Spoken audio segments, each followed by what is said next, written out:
Ngayon, kakain ako nitong balikgam. Masarap kasi ito. Pero, ito, madami ito eh. Tingnan niyo, oh. Balikgam. Balikgam namin. Hindi ko to favorite kasi dati na kain ko na to. Pero ngayon, tikman na natin. Okay, titingnan na.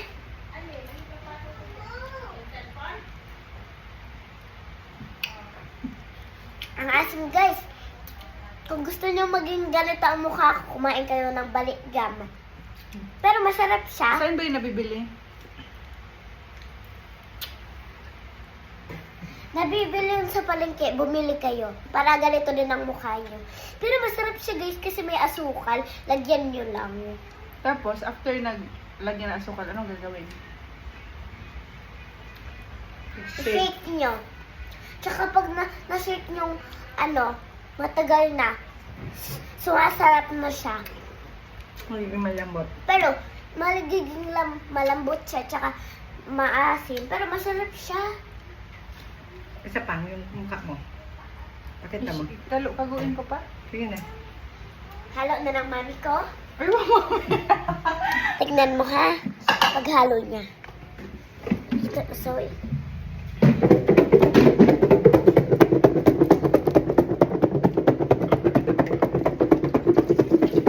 ano yan?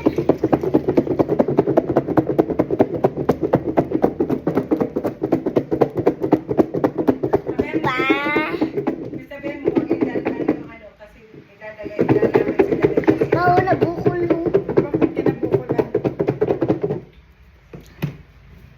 So, Balik mo na dito. Pakita mo. balikgam ang asim. Pakita mo.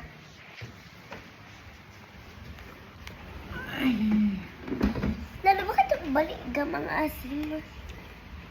Di bakit ang pinipili mo, Bi?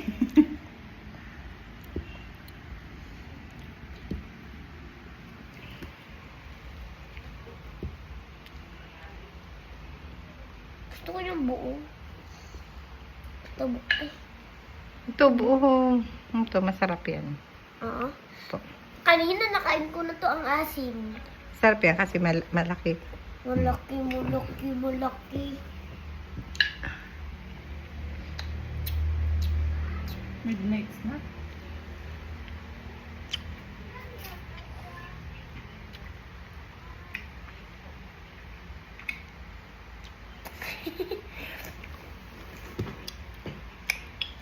Ako sarap.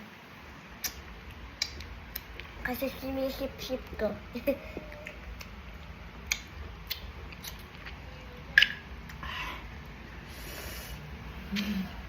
Sabihan mo ito na si mama.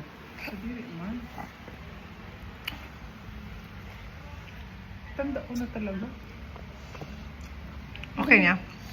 Siyempre. Ay, shucks.